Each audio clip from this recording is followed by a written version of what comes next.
welcome back to SouFLoTV again, everybody. It's your host with the most. So today we come to talk about this Jamaican man that his daughter was slain in the U.S. and he is begging the President of the United States of America, Mr. Donald Trump, to intervene to let him come back into the U.S.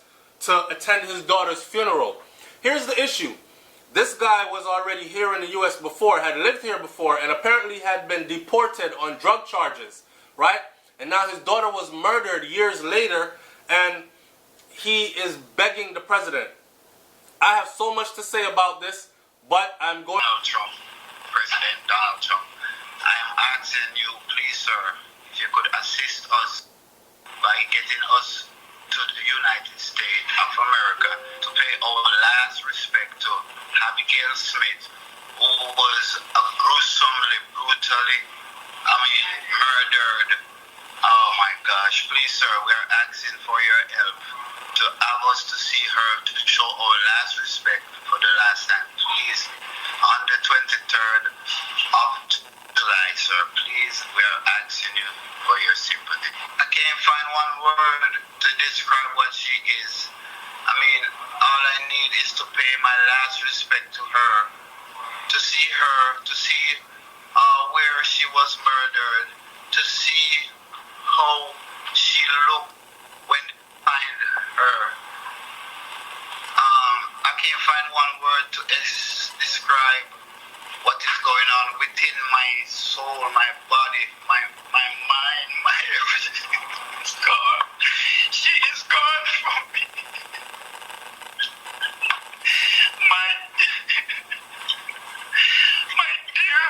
My dear little Abigail was taken away, and I want to pay my last respect to her. Please, I'm asking you. Oh, God. Oh, that's all I'm asking, please, sir.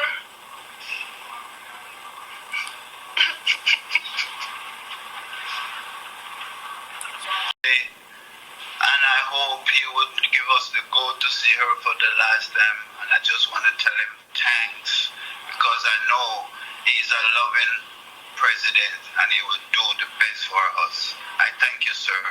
I thank you. I'm going to read through this article today. Today I'm sourcing this information from USA Today Network. Alright? It goes like this. The father and half-sister of a slain 11-year-old were denied entry Friday into the United States. 3 days before the girl's funeral, they were denied entry. I first saw this story in a Jamaican newspaper or a Jamaican online site, and I thought to myself, he's not going to get that. But I'll tell you why later on, okay? Now, as this reads, 3 days before the little girl's funeral, they were denied entry. After making a tearful plea, like in the video you just saw, asking President Donald Trump to intervene, the two traveled more than an hour from their home in Port Maria, Jamaica, to the U.S. Embassy in the capital of Kingston early Friday morning in hopes of getting cleared to enter the United States. Boy, for them hope tall, sir. My dear little Abigail was taken away and I need to pay my last respects to her, said Kenroy Smith, the father of Abigail, Abby Smith. That's all I'm asking. Abby's body was found July 13th, wrapped in a blanket on the roof of her apartment building in Kensburg, New Jersey, about 20 miles southwest of New York City, hours after she was reported missing. Kenroy Smith tearfully asked Trump to intervene in a video exclusive to the Asbury Park, New Jersey press after Abigail's older sister, Kanish Smith, had her visa application denied also. He said his request for a temporary visa was denied because he had been deported from the United States 16 years ago after a marijuana arrest. The Smiths said that they were desperate to come pay their last respects to Abigail and see where she has been fatally stabbed last week. They feared that they would miss their only chance to say goodbye. Well, they did miss their only chance to say goodbye. Alright. Kenroy Smith said that he showed an embassy official a photo of Abigail that had been circulating in the news media and explained the circumstances of her death, but the official said he could not do anything about it, and rightfully so. I don't care if I'm escorted for the 2 days and I'll come right back to Jamaica, he said. I just want to see my child for one last time, he said in a phone interview on Friday. Kenish Smith, 28, which is Abigail's older half-sister, sought answers after her application had been denied previous days. Embassy officials told her that she didn't have sufficient ties to Jamaica and was a threat to overstay her visa. I tried to question what did they mean. I did have ties. I have 3 children, my job and my school, said Kenish Smith, who is a cosmetologist. I would never want to run away and leave my 3 children in Jamaica. I just want to be there for my sister.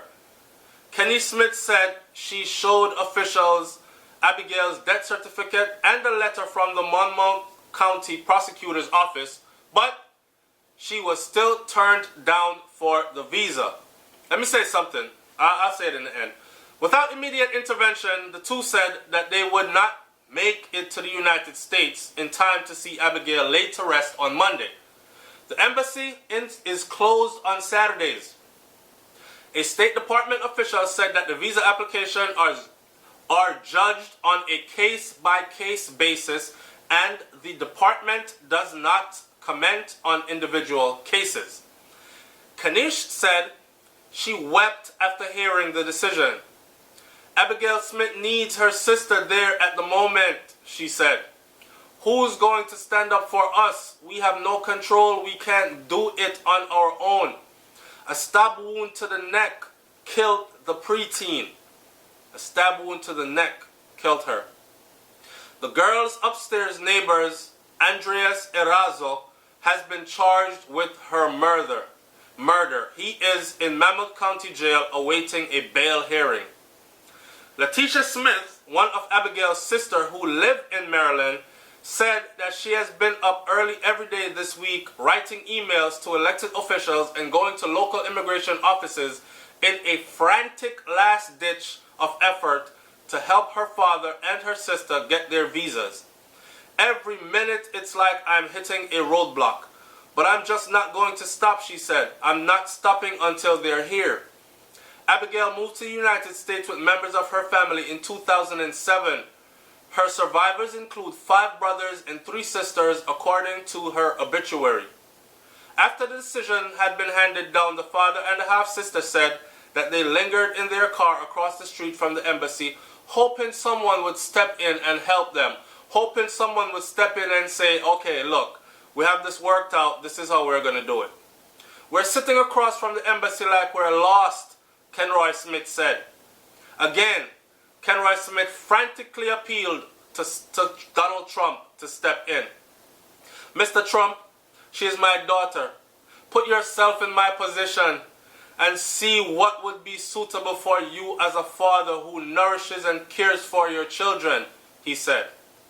Letitia Smith said Abigail frequently visited her father in Jamaica and that Kenroy had developed a special bond with his youngest daughter.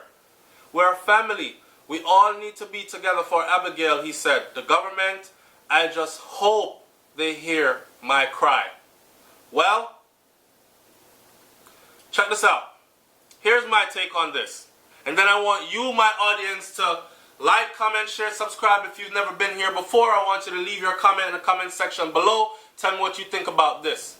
Check this out. When you come into foreign people land, you do by foreign people's laws. Some people have this notion about them, about Bun Babylon and ganja is my sacrament, and listen, I understand all that, and you have all rights to say it is, but hear me out. These people don't give 2 middle fingers up.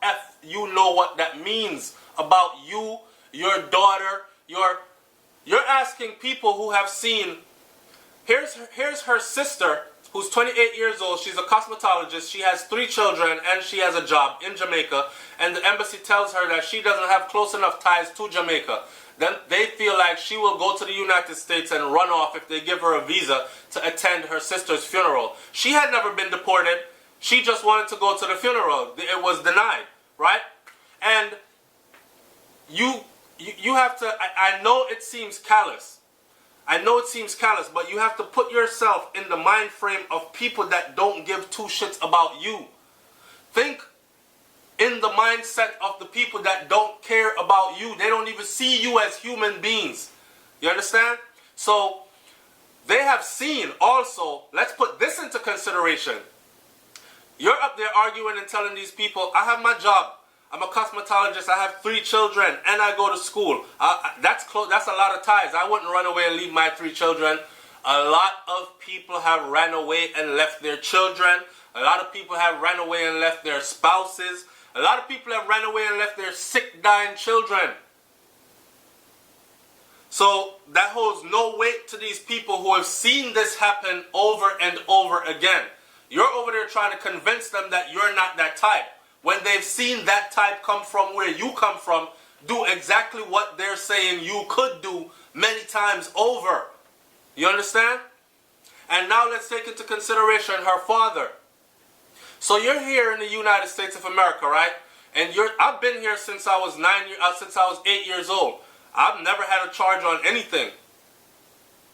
It's simply the way you choose to live your life, man. And some people live their life not thinking of the consequences. I am sure that Kenneth did not think 16 years ago when he was living his life, he did not think that this marijuana charge and being deported would come back to haunt him in this manner.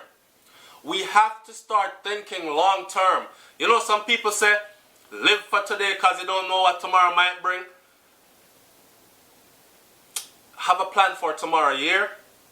Even if you think the world is going to end tomorrow, you still have a plan for tomorrow. Because what I have witnessed in this lifetime is a lot of people tend to want to throw it all away today, live on the edge today, do everything wild and risky today. And they spend a greater deal of their life actually suffering from those actions that was supposed to be momentary. You understand? So here he is, unable to attend his baby girl's funeral. I can't imagine what that must feel like. I have a beautiful baby girl. You guys have seen her on the vlog. And I can't imagine being deported, locked away in Jamaica, and unable to come here to go to her funeral. No, they would have to put her body in Jamaica and bury her there. And that's what I'm thinking also. Abigail was born in Jamaica, right? And she moved to the United States to live with family. I believe this. Why was she buried in America? Why did they not ship her body home? I know it costs a lot of money, so was it a financial issue or what was the case? Either way, this could have worked another way around what? But for you to come on this bootlicking video and talk about, please, Mr. President, and you know what Mr. President is probably saying? He's probably sitting in his office, biting his pen, and going, you're bitch ass people. You didn't put me, you and your kind didn't put me in office. You and your kind said I was a racist. You and your kind don't really care for me. So now that you need a favor, I am the loving Mr. President. Kiss my white ass. That is exactly what I can imagine. Tell me what you think about this one, man. It's SouFLoTV. Like, comment, share, subscribe, and don't forget to check out our new vlog channel, which is by me, SouFLoTV, and wifey, Brains and the Beat, at BrainFlowTV on YouTube. I'm up out of here. Peace.